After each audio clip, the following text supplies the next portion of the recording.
money is not of any utility to you. So financial planning में 3 चीजें बहुत important है. टर्म इंश्योरेंस को LIC से कंफ्यूज कर जाते हैं बिकॉज हमारे लिए insurance means LIC.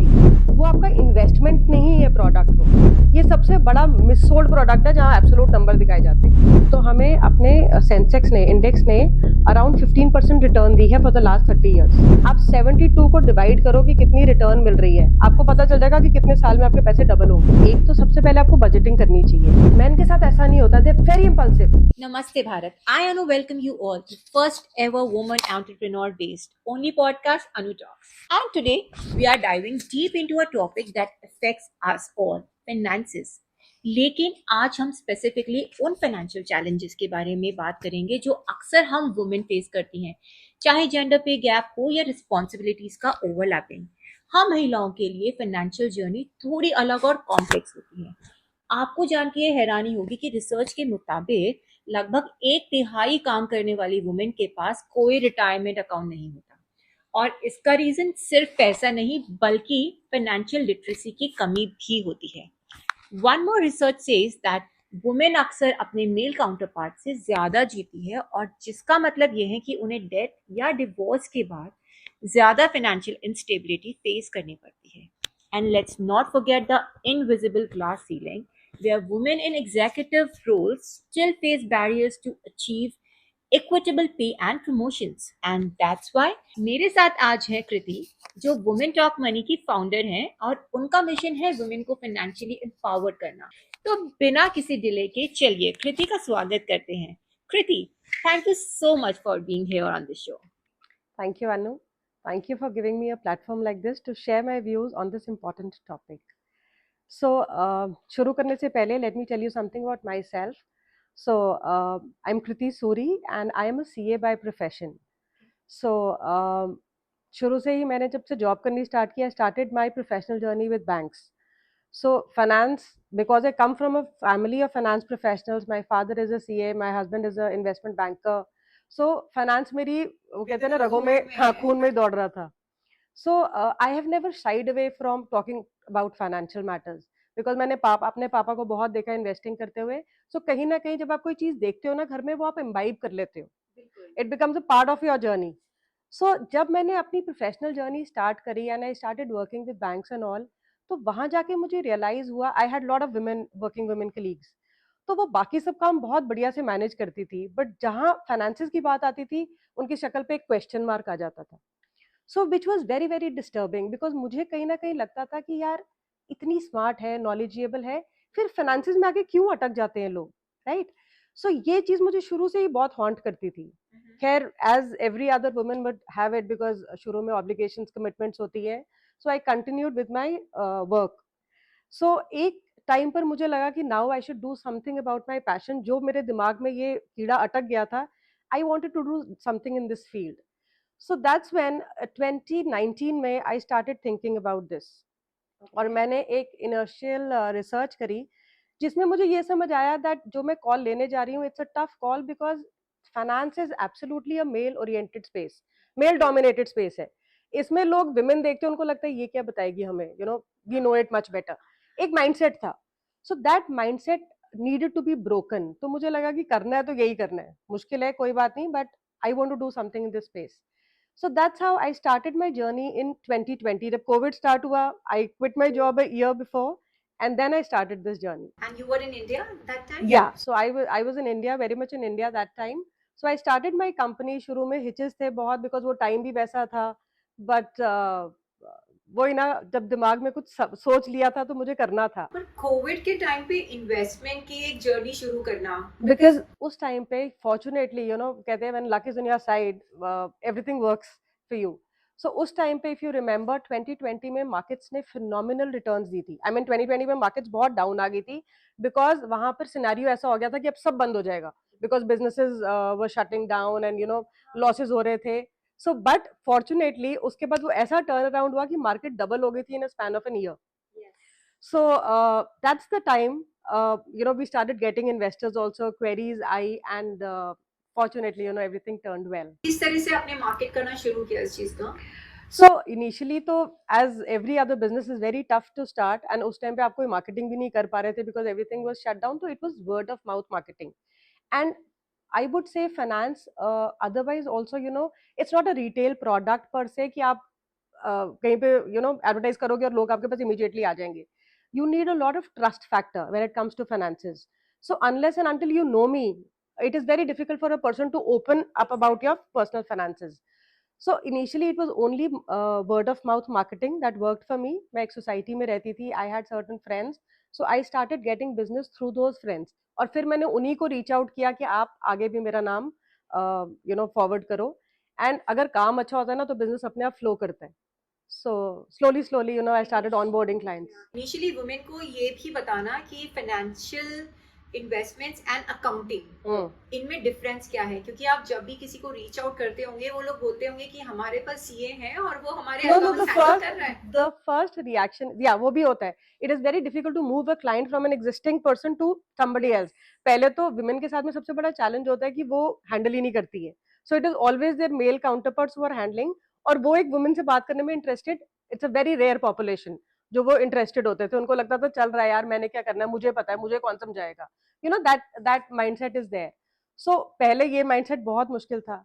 So then eventually I kept thinking कि कैसे reach out किया जाए. So then the idea struck कि मैं जहाँ पर ही women working population ज़्यादा होती है, which is like schools, right? वहाँ पर teachers mostly they are women. So मैंने schools को reach out किया और वहाँ पर seminars किए, webinars किए थे COVID के time पे. And then these seminars were for teachers or for the students? So we did it for their the working staff. So irrespective men or women, we reached out to them. So उसमें से फिर धीरे-धीरे business trickle होना शुरू किया. That's amazing. Yeah. एक बात मुझे बताना, आपने कहा कि आपके सारे फैमिली में you belong to a financial background. Yeah. वहाँ पे finances आपने कभी handle करने की जरूरत पड़ी या नहीं पड़ी, या फिर like किसी ने आपको प्रमोट किया, कैसे? नहीं, वहाँ पर finances honestly मैंने handle नहीं किए, but मैंने सिर्फ सीखे. So जैसे कहा जाता है ना, values are never taught, they are always caught. तो मैं अपने फादर को सिर्फ देखती थी कि वो क्या करते हैं, ये क्या म्यूचुअल फंड्स होते हैं. मेरे because I was a very curious person by child by nature, तो मैं उनसे सवाल पूछती रहती थी. सो वो कहीं ना कहीं मुझे अब बहुत हेल्प कर रहे हैं. So that is why I am a firm believer कि ये जो फाइनेंशियल जर्नी है ना, वो एक लेवल पे जाके स्टार्ट नहीं होती है. आप जितनी जल्दी स्टार्ट कर लो, सी फाइनेंसेस इररिस्पेक्टिव, आप आर्टिस्ट हो, आप डॉक्टर हो, आप साइंटिस्ट हो, आप किसी भी फील्ड में हो, अपना पैसा तो आपको खुद ही मैनेज करना है. या आप किसी प्रोफेशनल की सर्विस लोगे, उसमें भी आई वुड से अगर आप खुद अवेयर हो ना, तो कोई आपको बेवकूफ नहीं बना सकता है. देन यू एटलीस्ट नो कि वो क्या कह रहा है. हाँ. इतना पता होना चाहिए. You should not look down in front of correct anyone. Correct correct.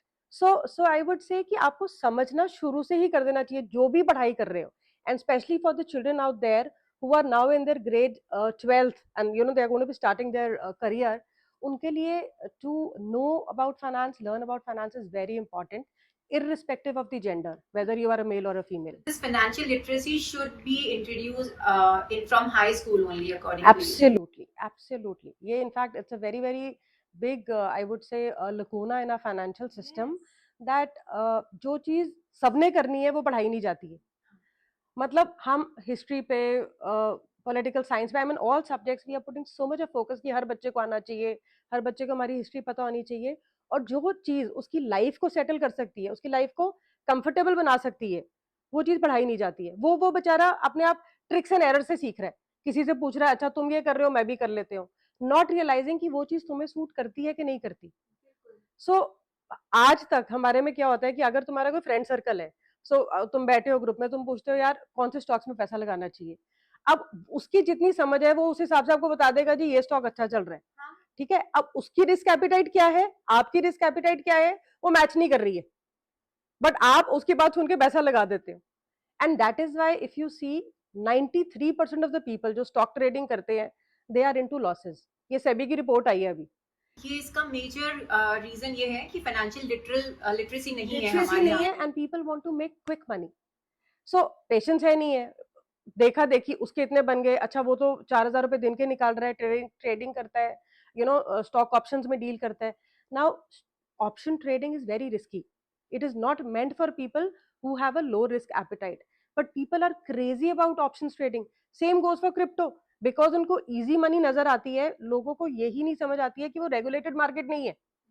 जो चीज रेगुलेटेड नहीं है, जैसे हमारे टाइम पे चिट फंड्स होते थे, रेगुलेटेड नहीं थे, पैसा डालते के वो आदमी गायब हो गया एक दिन। सो जब भी आप किसी भी प्रोडक्ट में इन्वेस्ट कर रहे हो, whether FDs, mutual funds, so you need to invest in a regulated product, जो कोई ना कोई एक एजेंसी, एक रजिस्ट्रार होना चाहिए जो उसको मैनेज कर रहा है, ताकि उसमें ये ना हो कि मैं पैसा डालता रहा और वो बंदा लेके भाग गया। वो सिचुएशन नहीं होनी चाहिए। एंड एक सिंपल रूल ऑफ थंब है, higher the return higher the risk. तो अगर आपको कोई कहता है ना कि म्यूचुअल फंड्स में आपको जी 40% रिटर्न मिल जाएगी, तो उसको बोलो हमें करना ही नहीं है।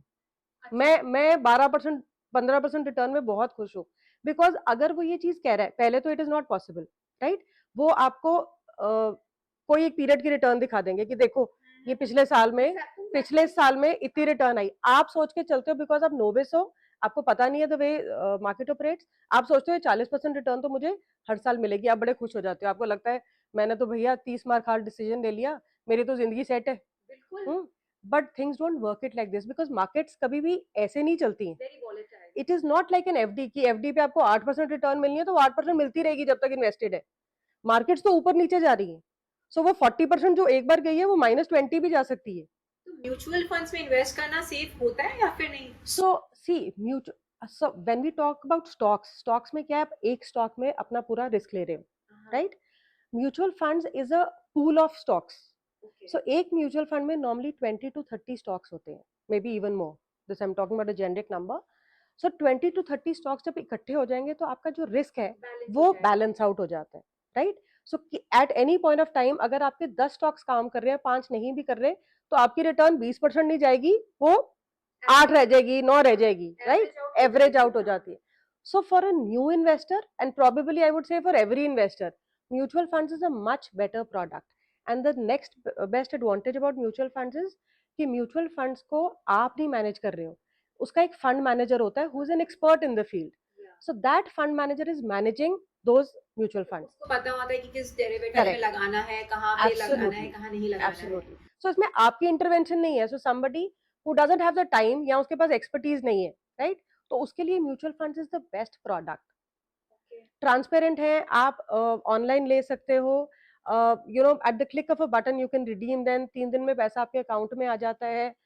म्यूचुअल फंड्स में लगाने के 2 तरीके हैं। सो लिक्विडिटी मेंटेन रहती है एब्सोल्युटली एनी टाइम। जब भी आप कोई इन्वेस्टमेंट करते हैं सबसे बड़ा इशू ये आता है कि लिक्विडिटी का प्रॉब्लम, भले वो रियल एस्टेट हो, भले वो है ना डॉलर्स में हम करते हो या फिर आप है ना गोल्ड में इन्वेस्ट करते हो, सबसे बड़ा इशू लिक्विडिटी का आता है। So that way you know mutual funds जिसमें दोनों इक्विटी एंड डेट फंड्स दोनों आएंगे, they are the best suited product. मैं हमेशा ये बोलती हूँ कि पैसा जब चाहिए तब अवेलेबल होना चाहिए। हाँ। सो आपने अगर प्रॉपर्टी ले ली, ठीक है, आप प्रॉपर्टी सोच के लेते हो मेरे पास पैसा पड़ा है, चलो भी बहुत अच्छा चल रहा है, लगा दो पैसे मिल जाएंगे। जब चाहिए होते हैं वो प्रॉपर्टी बिकती नहीं है। So that money is not of any utility to you. I mean पैसा आपके पास अवेलेबल होना चाहिए। अगर आपको नहीं चाहिए, आप प्रॉपर्टी ले रहे हो, good enough, that's your objective. But हमेशा आपके पास liquidity should be of paramount importance है लिक्विडिटी की। तो 2 तरीके के इन्वेस्टमेंट्स हो सकते हैं, एक तो वो जिसमें हम एक पर्टिकुलर लिक्विड अमाउंट हमारे अकाउंट में सेव रहे, और एक वो अमाउंट जो हम ठीक है हम सोच सकते हैं कि इसको लगा कर हम भूल गए, तो वो जो लगा के भूल गए वाला अमाउंट है वो हम लोग जैसे रियल एस्टेट है इन सब में हम लोग लगा सकते हैं। So I will explain you in a simpler way कि हमें अपना फाइनेंशियल प्लान बनाना चाहिए सबसे पहले when we start a financial journey. So financial planning में 3 चीजें बहुत इंपॉर्टेंट है। First thing is a term insurance, right. Now coming to term insurance is like life insurance. लोग टर्म इंश्योरेंस को LIC से कंफ्यूज कर जाते हैं, बिकॉज हमारे लिए इंश्योरेंस मीन्स LIC। हमने बचपन से एक LIC पॉलिसी हर एक के पास होती है। हाँ वो बेचारे की जो मर्जी हालत हो उसके पास LIC पॉलिसी होगी, क्योंकि उसके कोई अंकल, कोई रिश्तेदार एक LIC एजेंट होते हैं जो उसको पॉलिसी बेच जाते हैं। बिल्कुल। और वो पॉलिसी लेके वो 20 साल बैठा रहता है, फिर उसको मेच्योरिटी पे कुछ पैसे मिल जाते हैं। सो जो इंश्योरेंस होता है ना, वी नीड टू अंडरस्टैंड कि इंश्योरेंस जो प्रोडक्ट है, it is a risk cover. वो आपका इन्वेस्टमेंट नहीं है प्रोडक्ट। वो LIC ने या प्रोबेबली जो भी ट्रेडिशनल प्लान्स हैं उसमें इन्होंने एंडाउमेंट प्लान्स बना दिए थे। एंडाउमेंट प्लान्स होते हैं इंश्योरेंस प्लस इन्वेस्टमेंट प्लान्स। वो बिल्कुल रायते की तरह है, ठीक है ना, वो एक भी पर्पस सॉल्व नहीं कर रहे, राइट। उसको उन्होंने मिक्स कर दिया, जब बंडल्ड कर दिया है, तो ना तो आपको इंश्योरेंस कवर मिलता है, भगवान ना करे कोई इवेंचुअलिटी आती है आपके घर में, तो उसमें रिस्क कवर बहुत कम होता है, उससे आपका कुछ नहीं बन सकता। अच्छा। और जो इन्वेस्टमेंट भी है, जो उसमें ग्रोथ है, वो 5-6% से ज्यादा रिटर्न नहीं देती है। सबसे बड़ा जो इंश्योरेंस प्ले करता है वो ये है कि ये रिटर्न्स कभी पब्लिश ही नहीं करते, इसीलिए LIC पॉलिसी की रिटर्न्स आज तक किसी को पता नहीं होंगी, क्योंकि इसको आप बैठ के खुद कैलकुलेट करोगे तो आपको पता चलेगा ये 5 to 6% के बीच में ही घूमती रहती है। फिर ये इतना फेमस क्यों है? क्योंकि मार्केट किए जाते हैं, मार्केट किए जाते हैं प्रोडक्ट्स, लोगों को पता नहीं है।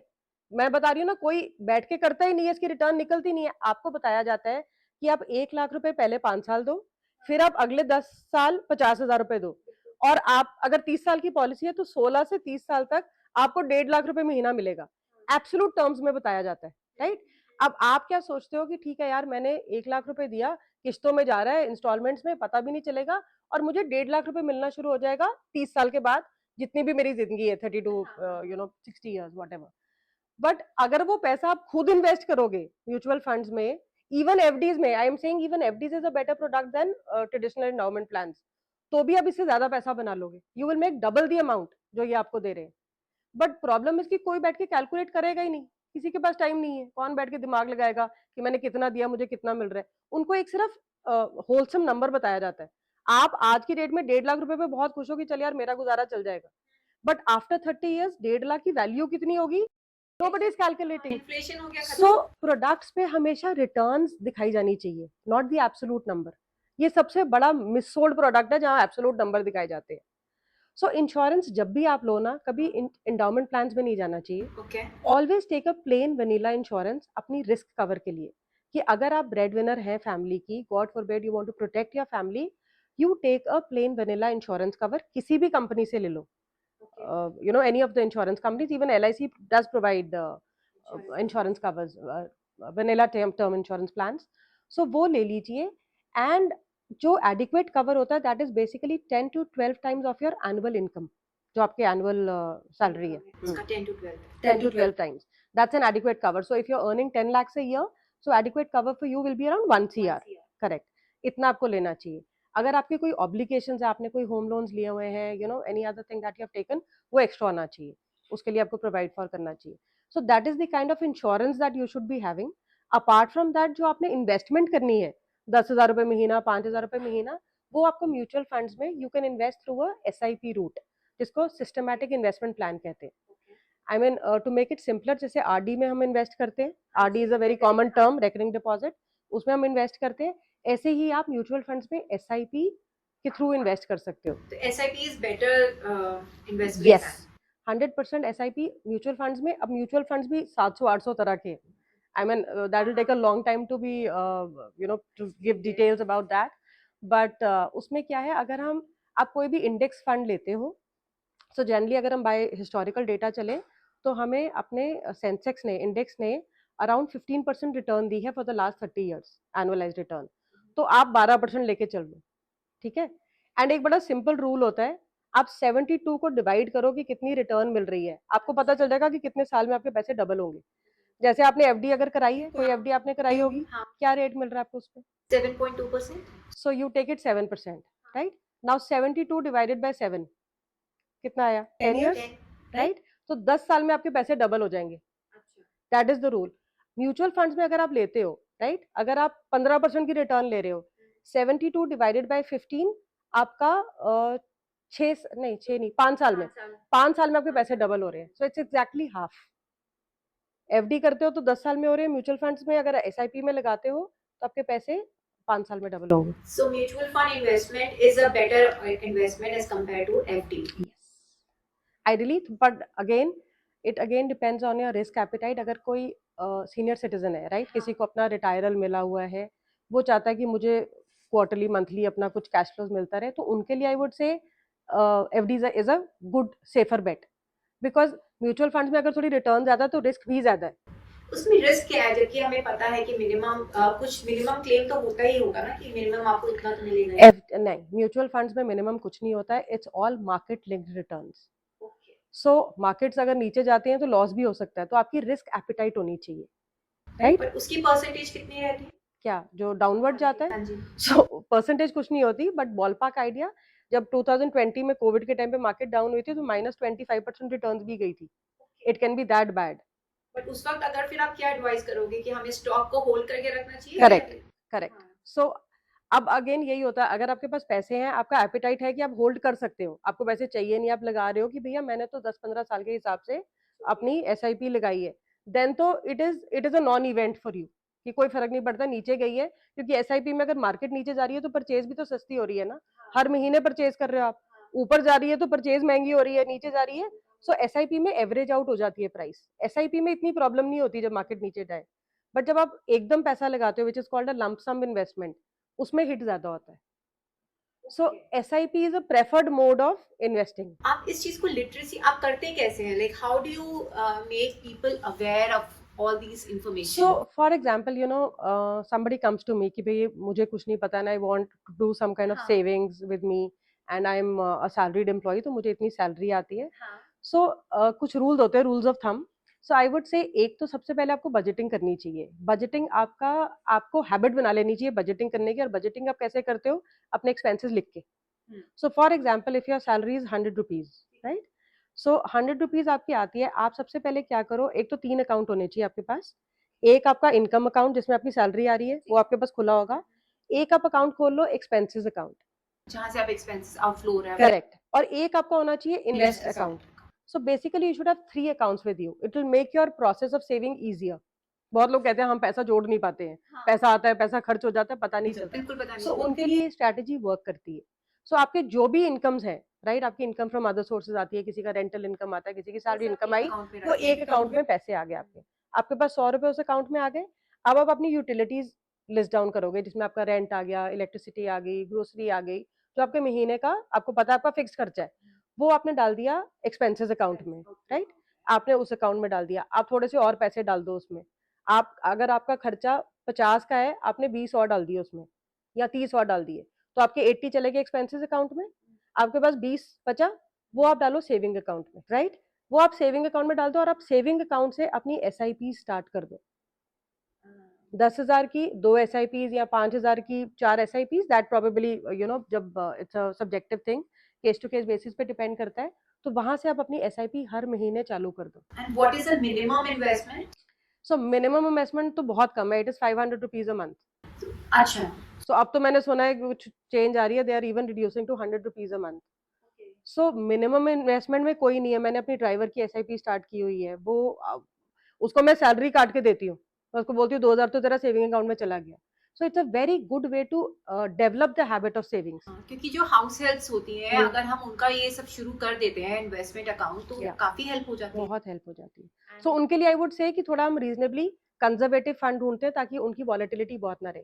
तो जो म्यूचुअल फंड्स होते हैं ना, इसमें बहुत तरह के फंड्स हैं, कुछ थोड़े ज्यादा रिस्की होते हैं, which are called pure equity funds, कुछ कंजर्वेटिव होते हैं जिसमें थोड़ी रिटर्न कम आती है, बट रिस्क भी उसका फिर मैनेज होता है उसमें। So depending upon the profile of the client, we advise what kind of funds. House help को फिर एफडी में नहीं करना चाहिए, क्योंकि वहां पे तो फिक्स रिटर्न्स है। So that is again a question, but FD में क्या सूटेबल है उनके लिए, आई वुड से कि वो कर सकते हैं, प्रॉब्लम नहीं है उसमें, बिकॉज उनमें अगर उनको रिटर्न कम मिलती है, उनके लिए सेफ्टी ज्यादा इंपॉर्टेंट है। आई वुड से for people in those bracket, safety is more important than returns. So even if they are compromising by 1-2% on the returns, it's a better product for them. But ऐसा ही mutual funds में भी कुछ index funds होते हैं जो हम इनके लिए सजेस्ट कर सकते हैं, जिसमें वॉलेटिलिटी कम है। रिसर्चेस के अकॉर्डिंग ये कहा जाता है कि one third part of women के पास कोई रिटायरमेंट अकाउंट नहीं होता। ये बहुत ही चौंकाने वाली बात है, और इसकी कमी सिर्फ पैसा नहीं होता, इसकी कमी होती है financial literacy. Correct, I agree to that. जो माइंडसेट है लोगों का, वो इस चीज को किस तरीके से, किस हद तक इसको अफेक्ट करता है?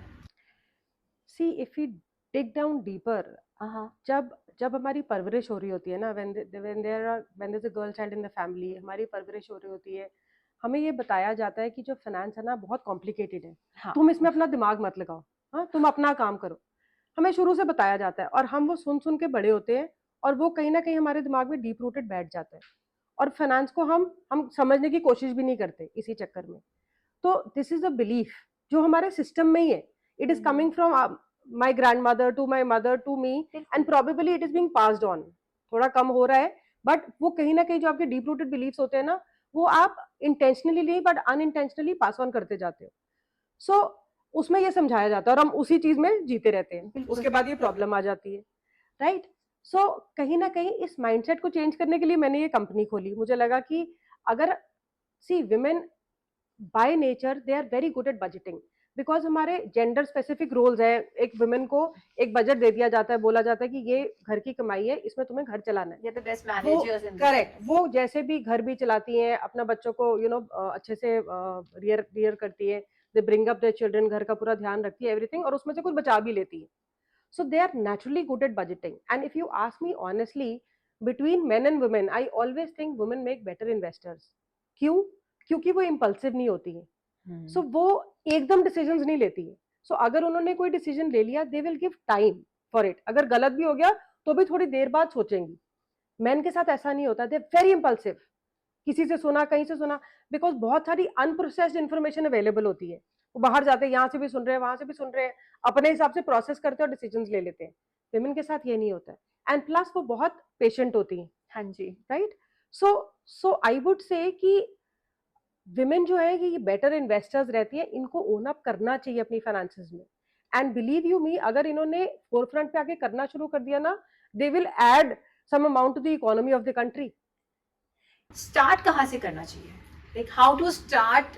अगर ठीक है, मम्मी है, मम्मी को इन्वेस्ट करना है, मम्मी के पास थोड़े से पैसे हैं, how to start? So I was telling you the process. So basically when a woman comes कि मेरे पास ऐसे पैसे पड़े हैं, मैं कुछ इन्वेस्ट करना चाहती हूँ, the first step that we do with the client is to do their risk profiling. इसको risk profiling कहते हैं। अच्छा, So हर आदमी की stages different होती हैं। See, somebody has a very stable source of income. किसी के income sources में भी fluctuate हो सकते हैं। हाँ। कोई seasonal worker business है, या कोई रिटायरी है, कोई स्कूल से रिटायर हुआ है, उनके पास एक लंप सम अमाउंट पड़ी है, वो चाहते हैं जी मुझे हर महीने का इतना पैसा मिल जाए कि मेरा बिल्कुल। खर्चा चलता रहे। सो डिपेंडिंग अपॉन कि उनकी लाइफ सिचुएशंस क्या है, हम उनके रिस्क प्रोफाइल को असेस करते हैं। अब 3 तरह के कैटेगरीज होती है इन्वेस्टर्स की। एक होते हैं एग्रेसिव इन्वेस्टर्स, जिनके पास पैसा पड़ा है, वो कहते हैं मैंने अब इन्वेस्ट करते रहना है, मुझे फर्क हाँ। नहीं पड़ता 10% मार्केट ऊपर जा रही है या नीचे 10% जा रही नीचे है, जा हाँ। रही है, डाल के मेरे छोड़ लिए इट दिया। Is a immaterial, it's a non event, तो मैं इन्वेस्ट करता रहूंगा। So they are categorized as aggressive investors. Okay, so उनको हम प्योर इक्विटी में बोलते हैं आप इन्वेस्ट करो, जिसमें थोड़ी रिस्क भी होती है बट रिटर्न भी 15 से 18% के बीच में आती है। अच्छा, now the second category of जो बिल्कुल ही रिस्क अवर्स होते हैं, उनको हम कहते हैं कंजर्वेटिव इन्वेस्टर्स। कंजर्वेटिव, जैसे मैंने आपको रिटायरी का एग्जांपल दिया, इनके पैसे के साथ obviously I don't want to give them a risky proposition, because उनकी हार्ड अर्न मनी और उनके पास वही पैसा उस टाइम इकट्ठा हुआ हुआ है, right. So you want to play safe with that money. तो अगर वो जो भी उनका कॉर्पस है, वो कहते हैं जी मुझे इतनी महीने की चाहिए, so there is a system called SWP। जैसे SIP मंथली इंस्टॉलमेंट होती है, वैसे SWP से आप मंथली पैसा निकाल सकते हो अपने लमसम अमाउंट से। अच्छा, आप मंथली इन्वेस्ट भी कर रहे हो और निकाल भी रहे हो? So there are 2 things. एक है कि आपके पास सपोज 10 लाख पड़ा है, हाँ। आपने 10 लाख की FD की हुई थी, आप मुझे बोलते हो बेटा तू मेरा इसमें लगा दे, म्यूचुअल ठीक है। फंड्स में। सो मैंने 10 लाख उनकी रिस्क प्रोफाइलिंग करके उनको एक फंड में डाल दिया, राइट। अब 8% के हिसाब से, अगर वो कहते हैं कि मुझे 8% के हिसाब से, मैं उनको कहती हूँ आपका 80,000 रुपए साल का आपको हर मंथ में in the form of a monthly instalment आपको मिल जाएगा। सो वो कर सकते हैं उससे, ठीक है। That is one way to generate cash flows from your lump sum investment. Okay, ठीक है। So we can do lump sum investment as well in mutual funds? Yes. So वही मैं कह रही थी, 2 तरीके होते हैं। हाँ, एक हो गई लंप सम, कि आपके पास पैसा पड़ा, आपने बोला ये लगा दो, ठीक है। एक होता है हर महीने इन्वेस्टिंग करना। हर महीने इन्वेस्टिंग बेसिकली एक डिसिप्लिन ले आता है आपकी लाइफ में, और it's an easy way to enter the market, pour out also the money. Correct. So उसके लिए वो रिस्क प्रोफाइलिंग होती है कि अब उनको क्या चाहिए, ये डिपेंड करेगा कि what is their requirements, right. अगर उनको पैसा नहीं चाहिए, उनको पेंशन आ रही है अपनी, वो कह रहे हैं मुझे पैसा नहीं चाहिए, तुम सिर्फ पैसा लगा दो किसी फंड में, तो probably I will give them a different scheme जहां से उनको कैश फ्लो नहीं चाहिए, डिपेंडिंग अपॉन द गोल्स। हाँ। सो सबसे पहले उनसे मीटिंग करके, जो भी क्लाइंट होता है उनकी पहले लाइफ स्टेज समझी जाती है कि आप किस लाइफ स्टेज पे हो, आपकी कोई ऑब्लिगेशंस हैं आगे, आपकी बच्चों की पढ़ाइयाँ हैं, कितने साल दूर है आपका गोल। तो it's called goal based financial planning. हमारे सबके 3 मेजर गोल्स होते हैं लाइफ में। One is your kids education, बच्चों को पढ़ाना बहुत जरूरी है। Second is your kids marriage, and third is जब सब हो जाता है फिर लगता है रिटायरमेंट के लिए पैसा होना चाहिए अपने लिए। सो 3 मेजर गोल सबके होते हैं। सो आइडियली यू शुड, जब भी आप SIP स्टार्ट करते हो, you should align your SIP with a financial goal. Okay, अगर आपके सपोज 2 बच्चे हैं, राइट, एक की आपकी ग्रेजुएशन आएगी 7 साल बाद, दूसरे हाँ, की आएगी 14 साल बाद। हाँ, तो आप उतने टाइम पीरियड के हिसाब से we have financial calculators on our website, जहाँ पे जाके हम डाल सकते हैं कि अगर पढ़ाई का ये इंजीनियरिंग करना चाहते हैं जो आज 15 लाख में होती है, तो 7 साल के बाद कितनी कॉस्ट में होगी, वो बैकवर्ड कैलकुलेशन करके आपको बता देगी कि आपको इतनी एसआईपी चाहिए इन्फ्लेशन के साथ। या ओके। सो आप उस हिसाब से इन्वेस्ट कर सकते हो। So it's a structured process. So सबसे पहले क्लाइंट का प्रोफाइल समझिए आप, उसके बाद हम उसको कैटेगराइज करते हैं प्रोफाइलिंग करके कि उसका रिस्क एपिटाइट क्या है। रिस्क एपिटाइट के बाद हम स्कीम्स फिल्टर आउट करते हैं कि इनको इक्विटी देना चाहिए, इनको डेट एलोकेशन देना चाहिए, या इनको मिक्स ऑफ फंड्स देना चाहिए, या गोल्ड एलोकेशन देनी चाहिए। वो एक टेबल मेरे हमारे इस पे वेबसाइट पे टूल्स हैं, सो उसमें वो अपने आप ही कैटेगराइजेशन हो जाती है कि इनके लिए ये ठीक है। सो वो आप फिर उनको समझाते हैं और फिर आप स्कीम्स फिल्टर आउट करके and we help them with the execution process also. Okay. And how different it is from that जो पोस्ट ऑफिस में इन्वेस्टमेंट्स होती हैं? So again, post office में safer investments because government backed है. So but हाँ returns थोड़ी कम होती हैं. एफडी से भी कम? FD से भी कम होती है. I think 7% की returns है post Okay. office में. But yeah, they are safer schemes. So again, see, no product is good or bad. Again, हर चीज आपकी रिस्क एपिटाइट पे डिपेंड करती है. अगर आप चाहते हो कि भैया मेरे को अपना कैपिटल ग्रोथ चाहिए, तो थोड़ा रिस्क बढ़ा लो, राइट? अगर आप चाहते हो कि नहीं, I am very happy with 7-8% returns, मैं सिरदर्दी नहीं उठा सकती कि मार्केट कहाँ जा रही है, मुझे देखना ही नहीं है, then FD is the brilliant product for you. अच्छा, एफडी अगर कराती हूँ, अगर मैं प्री मैच्योर्स का ब्रेक करती हूँ, तो उसके अंदर मेरे इंटरेस्ट रेट बहुत इफेक्ट हो जाते हैं। इंटरेस्ट रेट्स होते हैं, प्लस आपको पेनल्टी पड़ती है, पेनल्टीज आती हैं। Does it happen same with mutual funds? So mutual funds में भी लॉक इन होता है। सो नॉर्मली म्यूचुअल फंड्स में 1 साल का लॉक इन होता है, राइट? सो आफ्टर 1 ईयर ऐसा नहीं है कि आप निकाल नहीं सकते, बट 1% की पेनल्टी है उसमें भी। पेनल्टी उसमें वो सब में नहीं है। सो म्यूचुअल फंड्स में जो इक्विटी स्कीम्स होती है जनरली उसमें लॉक इन होता है। जो आपकी डेट स्कीम्स होती हैं which are more like FDs, debt schemes में आपका लॉक इन पीरियड नहीं होता, वो आप कभी भी निकाल सकते हो। 7 डेज का मिनिमम शायद पीरियड है, but other than that they are available any time. So अगर आपको लिक्विडिटी चाहिए, तो लिक्विडिटी के केस में आई वुड से कि debt products are most suited, they are more suited than FD, क्योंकि एफडी में आपको टाइमिंग देखनी पड़ती है कि कब रिन्यूअल आ रहा है, अब मैं पैसे निकाल लूं या कुछ हो जाए। सो दैट वे। आप मुझे अपनी सर्विसेज के बारे में बताएंगे? वुमेन टॉक मनी क्या क्या सर्विसेज प्रोवाइड कराता है? सो वुमेन टॉक मनी, जैसे मैंने आपको पहले बताया था कि जब हमने स्टार्ट किया था, we wanted to hand hold women, कि अगर वो कहीं भी स्टक होती हैं अपनी फाइनेंशियल जर्नी को स्टार्ट करने में, या बीच में, या उन्होंने कहीं इन्वेस्ट किया हुआ, उनको प्रॉब्लम लगती है, they can reach out to women talk money. So हम डील करते हैं मल्टीपल प्रोडक्ट्स।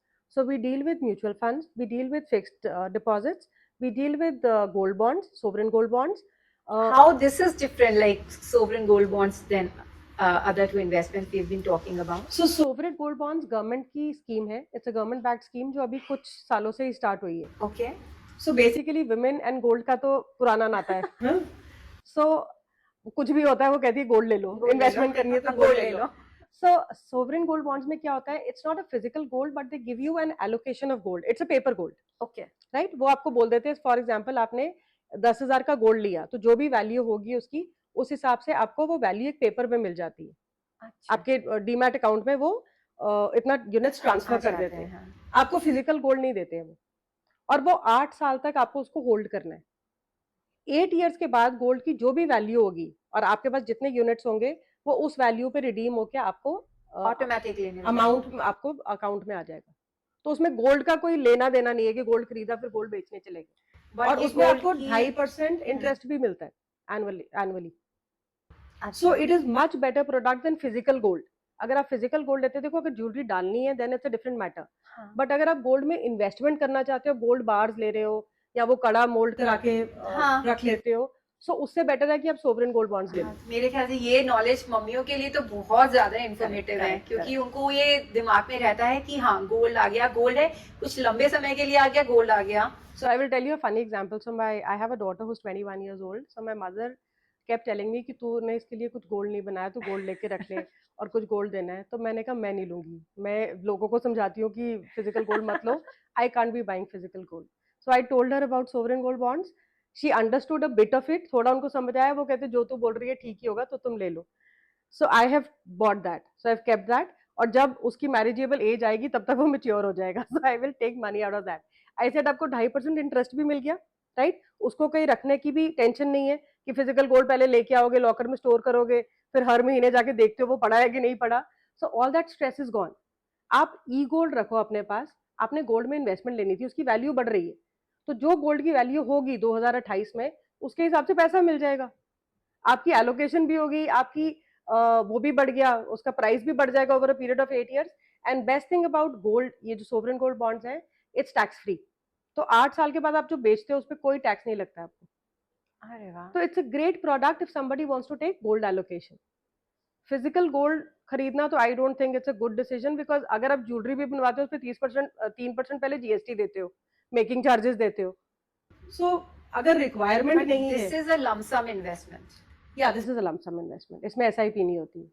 या so this is a wonderful product. और किसी भी पोर्टफोलियो में हम हमेशा कहते हैं कि डाइवर्सिफाइड पोर्टफोलियो होना चाहिए, जिसमें आपका इक्विटी भी हो, डेट भी हो, गोल्ड एलोकेशन हो, या थोड़ा बहुत रियल एस्टेट है वो भी होना चाहिए, so that at any point of time कुछ तो चलता है. अगर मार्केट्स नहीं चल रही हैं तो एफडी में रिटर्न अच्छी आ रही होगी, right. Date funds better perform कर रहे हैं, डेट नहीं चल रहा है तो गोल्ड चल रहा है उस टाइम पे. इक्विलिब्रियम मेंटेन हो जा रहा है. हाँ. सो डाइवर्सिफाइड पोर्टफोलियो का मतलब ये होता है कि क्लाइंट को रिटर्न बहुत एक्सेप्शनल भी नहीं मिलेगी, तो एक अच्छी रिटर्न मिलती रहेगी. So yeah, going forward, Women Talks Money Sovereign Gold Bond and So we deal in all kind of insurances. okay. So insurances meaning your life insurance, health insurance, motor insurance, home insurance, उस सब में deal करते हैं. So idea was to create a platform जो which is like a one stop shop solution for all the financial needs. कि अगर आप मेरे पास आए हो तो मेरे पास इंश्योरेंस भी करा लो, मुझसे इन्वेस्टमेंट भी करा लो, एफडी भी चाहिए वो भी मैं ऑफर कर सकूं, so that you don't have to go from pillar to post running around for things. Kriti, why insurance, particularly life and health insurance, is so important? और क्या मेजर्स होने चाहिए उनको लेने के लिए, सही क्या तरीका होता है? So Anu, you know, I don't think you will be aware of it. Medical inflation in India is growing at the rate of 14%. हमारी इन्फ्लेशन 7% है और मेडिकल इन्फ्लेशन 14% है. हर साल हार्ट ट्रांसप्लांट कुछ भी कराने चले जाओ उसकी कॉस्ट 14% से ऊपर जा रही है. सो इससे पता चलता है कि हमारे लिए मेडिकल कवर सबके पास होना, it is so important. And the worst thing is people don't realise it, because है क्या, जो नॉर्मली लोग कॉर्पोरेट्स में काम कर रहे हैं उनको शायद कॉर्पोरेट इंश्योरेंस ग्रुप कवर मिले हुए हैं, सो उनको लगता है हेल्थ कवर है तो हमने क्या करना है. But what is important to note is कि जो हेल्थ के इश्यूज आते हैं ना, वो तब आते हैं when you are out of your job, right? Because the probability of you availing a health insurance is much higher when you turn 60 plus than you know when you are in your 40s bracket. So इसलिए आपको, और जितनी health insurance पहले ले लो उतना आपका premium कम होता है. हाँ, राइट. सो आइडली क्या करना चाहिए, और ये जो ग्रुप कवर्स होते हैं ना जो कंपनी की तरफ से प्रोवाइडेड होते हैं, बिकॉज ये ग्रुप लेवल पे लिए जाते हैं इंश्योरेंस कंपनी से, so उनमें बहुत सारी एक्सक्लूजन होती है. उसमें रूम रेंट पे 1% की कैपिंग होती है कि यही मिलेगा. और जब रूम रेंट की कैपिंग होती है ना, आपके सारे बिल्स कैप्ड हो जाते हैं.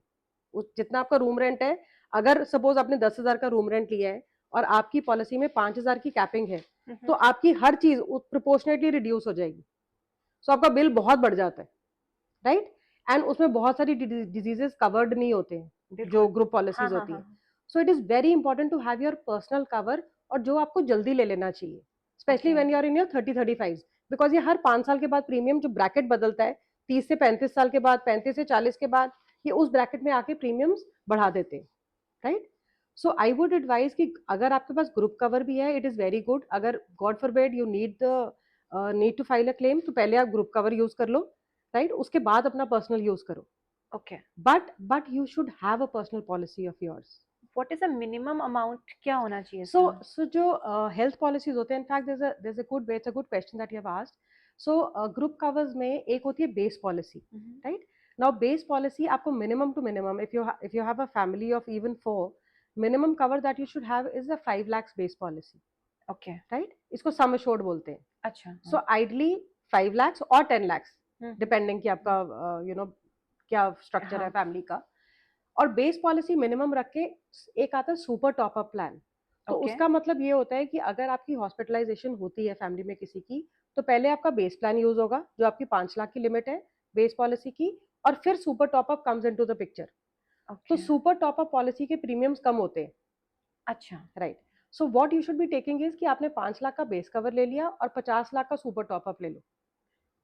अब सुपर टॉप अप जो प्लान है उसके प्रीमियम्स बहुत कम होते हैं, they are like 4,000 to 5,000 a year. 50 lakh की पॉलिसी 4-5 हजार प्रीमियम में मिल जाती है, पर वो यूज बाद में आती है हाँ, जब तक तो आपका पहले base- आपका 5 लाख का पॉलिसी यूज होगी, फिर वो होगी।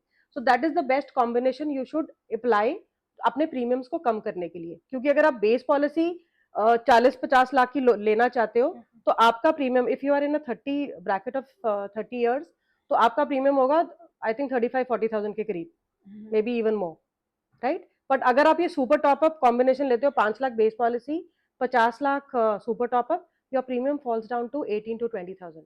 तो जनरली हमें मतलब अपने यंग 20s या फिर 30s में ही ले लेनी चाहिए करेक्ट कवर। सी नॉर्मली क्या होता है, अगर आपकी फैमिली ऑफ 4 है और आपने एक ग्रुप आपने अपना लिया हुआ है प्लान, फैमिली फ्लोटर पॉलिसी, तो आपके बच्चे till the age of 25 years are covered under this policy. तो 25 ईयर्स के बाद उनको अपनी इंडिपेंडेंट पॉलिसी लेनी पड़ती है, अच्छा, वो ग्रुप पॉलिसी में नहीं इंक्लूड नहीं होते। तो जब वो अपना जॉब स्टार्ट करते हैं, राइट, उस टाइम पे I think advisable age is around 30 years. 30 years पे उनको मिनिमम जो आई थिंक 5 लाख है, 5 लाख की पॉलिसी ले लेनी चाहिए। वो उनका 8-10 हजार का प्रीमियम आता है साल का। साल का। और इसके अंदर वो सोल कवर होते हैं, मतलब उनकी फैमिली कवर नहीं होती, उनके पेरेंट्स अगर अगर parents, so family health insurances में क्या होता है कि जो भी सबसे बड़ा मेंबर होता है ना, हाँ, उसके बेसिस पे प्रीमियम कैलकुलेट होता है।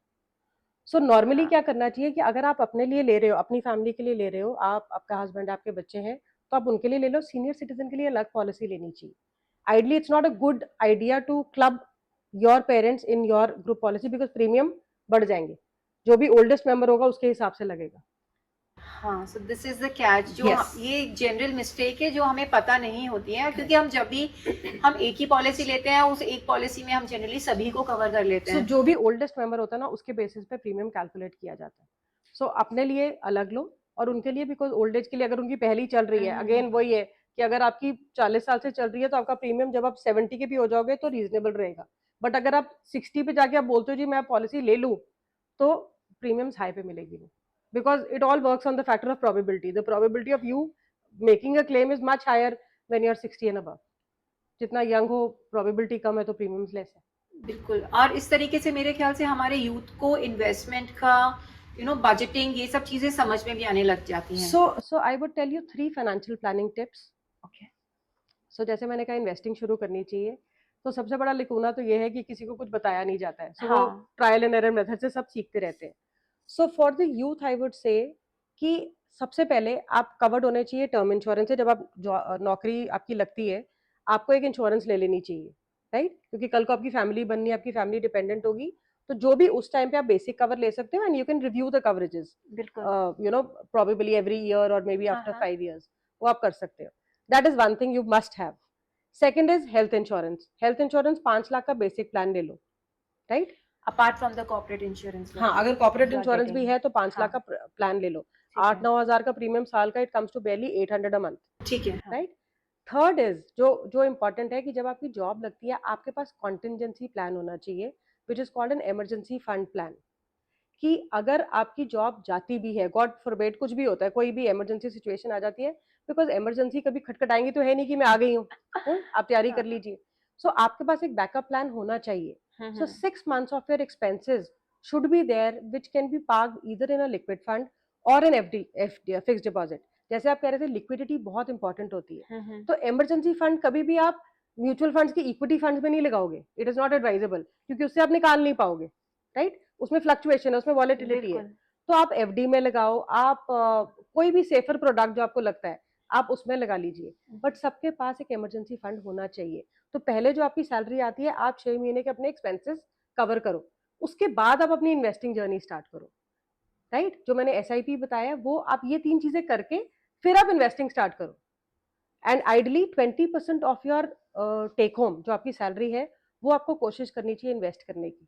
अगर आपने ये कर लिया ना, तो आपको कुछ और करने की जरूरत नहीं। नहीं, हाँ, क्योंकि 20% अगर हम उस तरीके से हम रिवर्स इंजीनियरिंग करते हैं, तो मेरे ख्याल से हम लोग 20% हम ये कंसिडर करके चलेंगे कि मैं आपको 80% बॉलपार्क आपकी आइडिया salary देती हूँ। I don't have the calculators with me right now, but if you are doing a SIP of 15,000 per month, right, for a period of 15 years, मैं 15 साल ले रही हूँ, एट 15%, तो आपका 1 करोड़ रुपया बन जाता है 15 साल में। 15 साल में। You will be able to accumulate 1 CR। और एक कंपाउंडिंग जो बेस्ट तरीके से काम करती है कि आपका जो पहला करोड़ होता है ना, वो सबसे मुश्किल होता है, राइट। आपके पास 1 करोड़ जब बन गया ना, वो कंपाउंडिंग स्टार्ट होनी शुरू हो जाती है, फिर आपका पैसा कमाना शुरू हो जाता है, आपको मेहनत नहीं करनी है, फिर पैसा काम करता है, वो भी सुबह जाता है नौकरी करने, वो पैसा कमा रहा है. So it will make your life much easier. But the compounding starts at once year.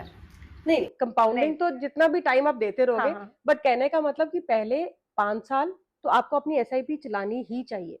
कुछ भी हो जाए कोशिश करनी चाहिए कि मुझे बंद नहीं करनी है. 15 साल के तो आप देखोगे कि 10 साल के बाद आपने जितना पैसा लगाया है उसमें, उससे ज्यादा आपको रिटर्न मिलनी शुरू हो जाती है. और आप जितना इसका होराइजन बड़ा करते जाओगे, उतनी कंपाउंडिंग बेटर होती है. सो मतलब probably after a period of 30 years आपका हर साल में 1-1 करोड़ बढ़ता जाएगा. It is that quicker. Oh wow. So meaning thereby 2 चीजें चाहिए होती है पैसा ग्रो करने के लिए इसमें. एक तो कंसिस्टेंसी कि आप अपनी एसआईपीज बंद मत करो, और दूसरा पेशेंस.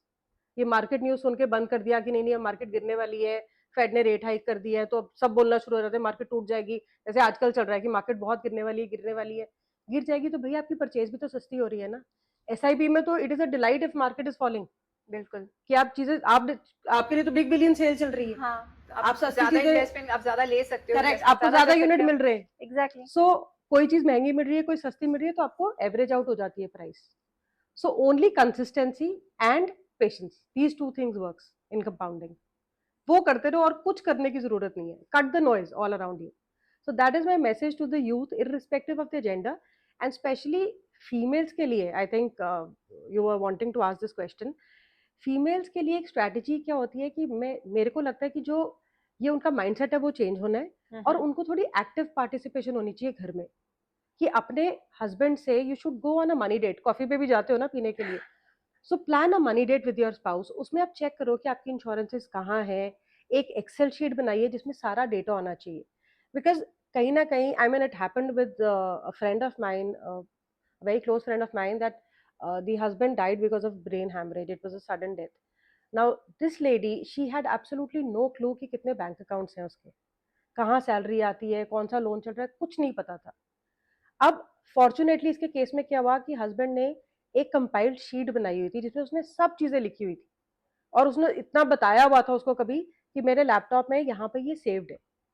सो जिस दिन ये हुआ, जब हमें पता चला that things are not right, वहां शीट खोल के हमने देखा कि उसकी इंश्योरेंस क्या थी. So that thing is really bad, because जब प्रॉब्लम सरफेस पे आ जाए तब आप स्टेप अप करो, तो वो तो आपके पास ऑप्शन ही नहीं है, आपको करना ही पड़ेगा. But ideally you need to have a proactive approach that problem आए या नहीं आए, but you should be a part of the active conversations related to finance in your house, whether it is, I would say, before marriage or after marriage, because कड़वा सच है, but finance is a very important part two make any relationship work. बिल्कुल बिल्कुल. Right. पैसा गुरु है तो गलत नहीं बोलते हैं. So you know when money is there everything seems good. जहां पैसे का कंस्ट्रेंट आ जाता है, प्रॉब्लम्स आ जाती है. एंड स्पेशली कपल्स में, बिकॉज आजकल की लाइफ इज वेरी स्ट्रगलिंग. हर आदमी कुछ ना कुछ कर ही रहा है. women, they are multitasking so many things. Men, there is a lot of challenge out there. I mean, अपनी जॉब भी सस्टेन करनी is not easy these days. Education system बहुत महंगा हो गया है. Correct. So there are lot of challenges. तो हर आदमी को लगता है कि मैं बहुत कुछ कर रहा हूँ. तो जब हस्बैंड वाइफ ये फाइनेंस की कॉन्वर्सेशंस करते हैं, तो वो कॉन्वर्सेशन तो कहीं जाती नहीं है, वो ब्लेम गेम शुरू हो जाती है कि तुम कर लेते, मैं इतना काम करके आ रहा हूँ, मैं ये भी कर रही हूँ, मैं बच्चों को ड्रॉप करने गई थी. I mean it eventually leads in a conflict. तो कॉन्वर्सेशन कहीं नहीं जाती. So that conversation should be a part of your monthly date. So I earnestly request that everybody should go plan a money date. सिर्फ उसमें पैसे related बातें करो. कोई गलत बात नहीं है पैसे के बारे में बात करना. लोगों को लगता है बहुत मनी माइंडेड है, बट द थिंग इज कि आपको पता होना चाहिए कि आपके घर में क्या चल रहा है. I mean very scary situation क्या होती है कि लोन लिए होते हैं, होम लोन्स. होम लोन्स में क्या किया होता है कि वाइफ को को बोरोवर बना देते हैं. राइट. अब वाइफ को पता भी नहीं है कि वो को बोरोवर है, एंड गॉड फॉरबिड इवेंचुअलिटी में the wife is supposed to pay the amount. Right. So at least अगर आप कहीं पर ऑब्लिगेशन आपके सिर पे या लाइबिलिटी है, तो आपको पता तो होना चाहिए ना कि लाइबिलिटी है. और I have women clients who have reached out to me कि मैं पूछती हूँ, मुझे बताता नहीं है. Yes. I mean there are cases family में होते कि I want to learn, but they said तूने क्या करना है, मैं कर रहा हूँ. Exactly. मैं कर रहा हूँ. तुझे क्या टेंशन है? So वो नहीं होना चाहिए. बोलो मुझे टेंशन नहीं है, बट मुझे पता होना चाहिए. If I'm taking care of everything in the house, why not this? At least I need to be aware कि हमारे पास क्या है, हमारी आज की सिचुएशन क्या है, हम चाहते क्या, और हमने क्या प्लान अडॉप्ट किया वहां जाने के लिए. Do we have a plan in place? हम कुछ सोचते हैं या हम हर वीकेंड पे जाते हैं, खाना खा के आ जाते हैं. नहीं, सही बात है, there has to be a certain plan for the family's well-being. True, Because you again want to give good education to your children, so you want to pass on certain legacy also. So again, coming to the point, will भी बहुत important है, which again is a thing which is kind of ignored by many, because हमें कहीं ना कहीं लगता है will तो हम तब बनाएंगे जब हम 65 साल के हो जाएंगे, because हम लेके चलते हैं कि हम 65 के बाद ही मरेंगे, nothing can happen before, but that's not the case. That's not the case. Especially Life after COVID, this is not absolutely. And आपने जो भी अपनी लाइफ में बनाया, आप चाहते हो आप एटलीस्ट जिसको देना चाहते हो उसको विलफुली दे पाओ. कल को ये तो ना हो कि बच्चों में लड़ाई झगड़ा हो रहा है कि ये मेरा था या मुझे मिलना चाहिए था, वो नहीं होना चाहिए. So everything should be documented and keep your life clean and easy, no? अपने लिए भी और आगे जनरेशंस के लिए भी, कि बच्चे याद करेंगे कि चलो. ये बहुत बड़ा टैबू है कि हम लोग ना फाइनेंसेस को लेके बात ही नहीं करना चाहते. मेल्स चाहे डिस्कस नहीं करना चाहते, विमेन अपने, क्योंकि वो सब कुछ देख रही हैं तो उनको भी ऐसा लगता है, उनको लगता है कि मैं एडिशनल रिस्पांसिबिलिटी क्यों लूं, एग्जैक्टली क्यों लूं मैं, है ना, क्योंकि बहुत सब कुछ हो जाता है और फिर गलती से कुछ हुआ तो पैसों का जो ब्लेम होता है ना वो बहुत बड़ा होता है. ये तूने किया, ये डिसीजन तो तुमने ही लिया था, है ना. But you know, to answer that, फिर वही बात है ना कि जो करेगा गलती भी उससे होगी. बिल्कुल. सो गलती तो आदमी भी करते हैं, ऐसा नहीं है कि उनके सारे डिसीजंस ठीक जाते हैं. So they do make mistakes, but क्योंकि दूसरे को पता नहीं होता तो वो ब्लेम नहीं आता, बिकॉज दूसरे को पता ही नहीं है, वो कहते ठीक है यार कर लिया, हो गया, लॉस भी हुआ तो उसको हुआ, right. So it should be an open conversation, जो बहुत बड़ा लूप होल है हमारे फैमिलीज में, सोसाइटी में. So that needs to be corrected. Wow, इतनी सारी इंफॉर्मेशन मिली है ना, आज तो मजे आ गए. और मेरे ख्याल से बहुत सारे हमारे अब जो डिसीजंस होंगे डेली लाइफ टू लाइफ हम जो जीते हैं, अपने बच्चों को बताना, उनको पढ़ाना, उनको इस चीज के बारे में बताना. If you are earning some amount, उसको कैसे हमें इन्वेस्ट करना है, उसको कैसे एलोकेट करना है, specially when they are graduating. आजकल सारे बच्चे ग्रेजुएशन के लिए बाहर जाना चाहते हैं. बिल्कुल. खुद कमाते हैं, खुद करते हैं, उनको कुछ नहीं पता. And credit cards so credit to the rescue. And वो क्रेडिट कार्ड वो रेस्क्यू नहीं होता उनके लिए, क्या होता है, डेट ट्रैप है. Exactly. So credit card, see, आपको तब तक क्रेडिट कार्ड नहीं लेना चाहिए unless and until you think you are responsible enough to take care of the credit card. Credit card is easy money for people, right.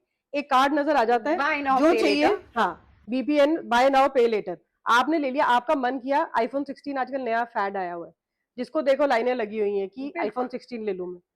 अब people don't realise कि iPhone 16 आपको तब लेना चाहिए जब आपके पास पीछे आपकी सेविंग्स कुछ बन गई हैं. डोंट बाय इट ऑन उधार. उधार पे आप तब ले रहे हो क्योंकि आप खुद अफोर्ड नहीं कर पा रहे हो. So you should buy a thing only when you become capable to buy it on your own. Credit card अगर आप रिस्पॉन्सिबली यूज कर रहे हो, it is giving you lot of benefits. I personally I am a avid credit card user. मैं 1 रुपया cash नहीं खर्चती. I do it everything on credit card, because credit card से आपको रिवॉर्ड पॉइंट्स मिलते हैं. Okay. So credit card is a phenomenal product अगर उसको वाइजली यूज करो. आप उसकी जो आपने खर्चा किया, आपके पास उतना जो उसका बिल आया है उसको पेमेंट करना है ड्यू डेट पे. आपने उसको एक भी दिन रिवॉल्व नहीं करना है. ऐसा नहीं कि 15 को अगर मेरी पेमेंट थी, इसकी पेनल्टीज बहुत हाई होती है. You won't believe, it is 36, it is 3% per month interest. Exactly. 36% साल का. पर्सनल लोन से भी डबल है. सो मतलब this is the worst form of borrowing that you can do. I am surprise, I got to know somebody, वो अपने credit card से पैसा बाहर निकाल रहा है, बिकॉज उन्होंने सोचा जैसा डेबिट कार्ड होता है वैसे ही क्रेडिट कार्ड होता है. Debit card is your money, आप अपने अकाउंट से पैसा निकाल रहे हो. क्रेडिट कार्ड इज उधार की मनी, आप उनको 14 पता नहीं 18% दे रहे हो कैश एडवांस पे.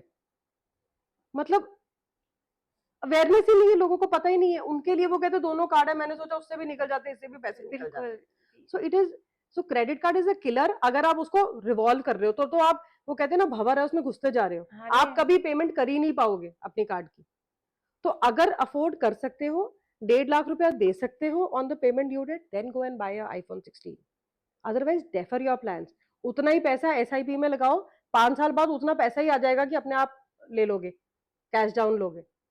सो that things need to be aware. I mean don't take it as easy money और खर्च दिया. एक लास्ट टिप जरूर पूछना चाहती हूँ. what is your advice for the financial security for women who is a primary breadwinner?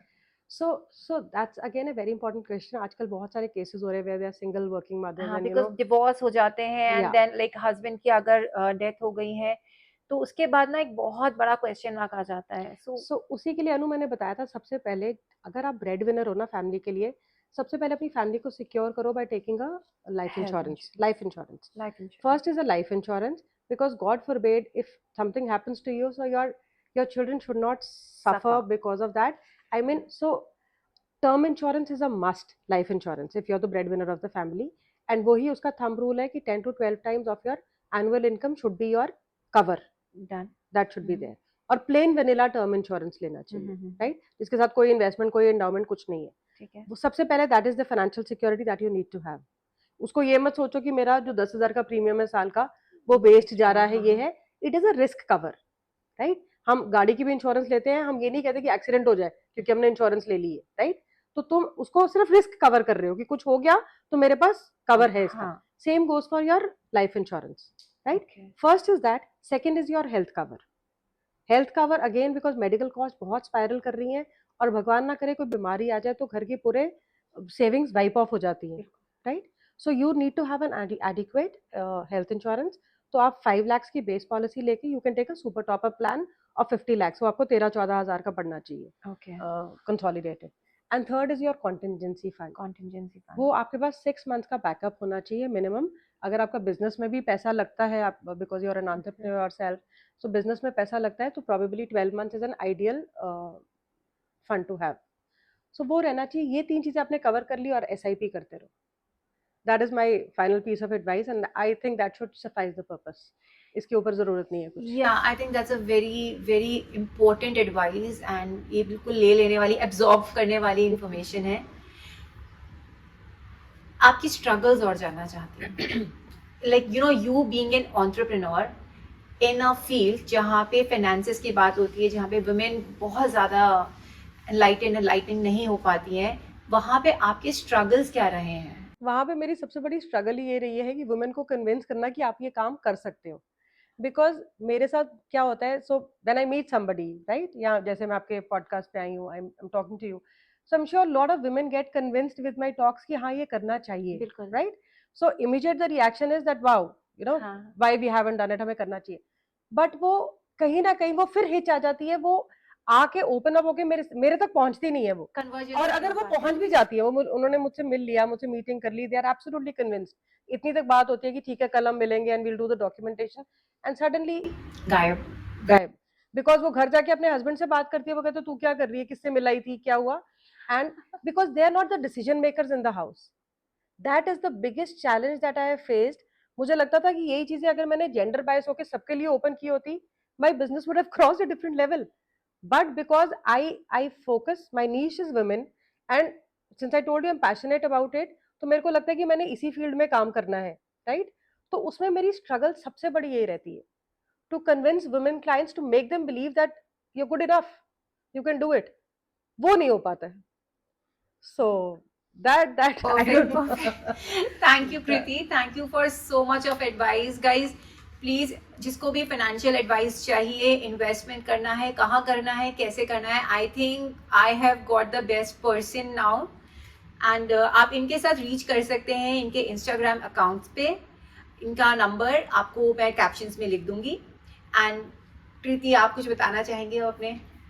So guys what I want to say is, अगर आपको मेरी एक भी चीज जिस रिलेटेबल लगी है या प्रोबेबली आपको लगा something that touched your heart, so follow my Instagram handle. I keep posting a lot of personal finance content. आप अगर नहीं भी मेरे पास आ रहे काम बिजनेस के लिए, एटलीस्ट आपको नॉलेज अपग्रेड करने में हेल्प करेगा. And please forward them to as many women as you know, because I want to basically create a tribe of professionally and financially aware women, जिसको हर चीज के लिए अपने हस्बैंड या अपने फादर के पास ना जाना पड़े. So that's my request to you. Thank you.